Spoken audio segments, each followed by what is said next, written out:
There's a good amount of examples of building over highways, although the vast majority of them have been commercial and parks. So I don't want to shoot the idea down, but I think that there are things that are good here that maybe can be used to kind of push the conversation forward. I'm saying if they can build a park over very large expanse of railway land, why can't they build housing on top of the Allen Road? There's a strip of land in Toronto that goes from the 401 down to Eglinton. You probably know it as the Allen Expressway. Well, now one city councillor is asking staff to study the feasibility of building affordable housing that would span over top of this well-known corridor. These aren't the usual times. There's a real urgency to look at everything.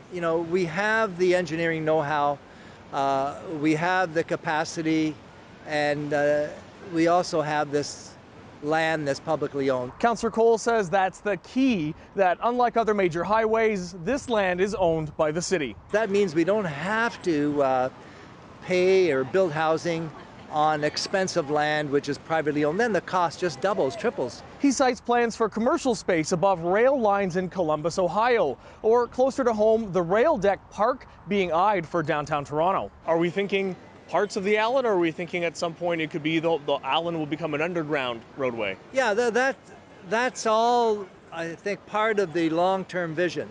Let's see if we can do it in sections. It's a very good idea to build housing on top of things, to build housing on top of a library, for example, housing on top of businesses. Alison Smith is an assistant professor with the University of Toronto with expertise in zoning and housing supply. She agrees there's an urgent need for creativity and out-of-the-box thinking, but has some concerns about the Allen. About pollution, about noise. There's a desperate need for family housing in Toronto, and I don't know that families would be, wanting to live over a highway, maybe if there's places closer to green space. Smith acknowledges the landscape for Ontario cities is tricky, as Ontario is the only province that effectively downloaded the responsibility of housing to municipalities. So the city of Toronto is really in a difficult situation, and more difficult than other municipalities, because it has the responsibility for housing policy, but did not actually get additional resources. You'd need to solve the kind of ventilation challenges, right? But that's been done. It's been done in these other projects. Meanwhile, Mike Flynn is the National Director of Transportation Planning for Sam Schwartz Engineering, based in New York. His firm has consulted in a number of Ontario projects, including the Herb Gray Parkway in Windsor and others here in the GTA. He says the concept has a lot of potential. When you talked about first reactions, there's a part of me that thinks, is this kind of dystopic? Like, is this an environment where people will actually want to live, or will be forced to live if they have no other choices?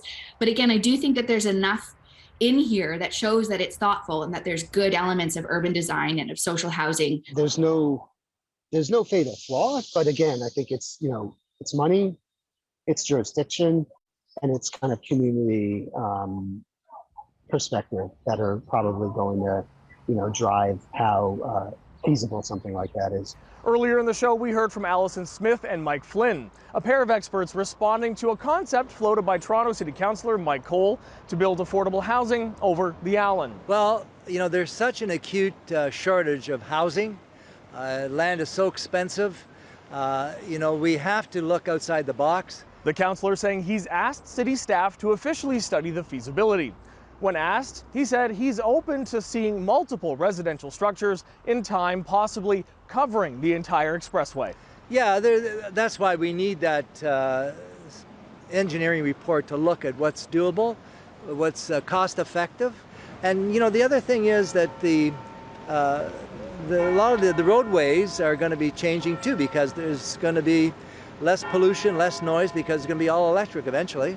There's plenty of highways that are in tunnels, right? So I think some of those logistical challenges are surmountable, things related to maintenance or emergency access. Flynn estimates hundreds to thousands of hectares of land could be unlocked by exploring the concept, but he says instead of a piecemeal approach, economies of scale might dictate an all-out approach. Could we take a stretch of road, dig it out, build towers, a row of towers. Within that, we say, okay, the bottom 2 layers are, a double-decker freeway followed by an LRT line on top, pedestrian and cycling pathways up top. Could we have it all? I don't see why you couldn't, right? I think you need to work out the economics of it. You need to work out maybe some of the jurisdictional questions around all those different layers. The other piece is, what do the surrounding neighborhoods think? Once you start tunneling, there's a huge cost.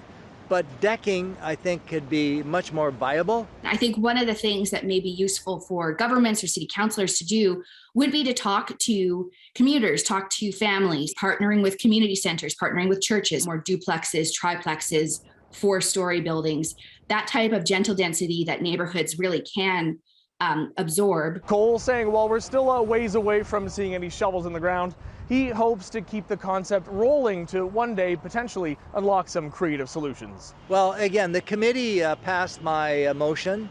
Now it goes to council and the staff to investigate and do a report. On the Allen, David Zura, City News.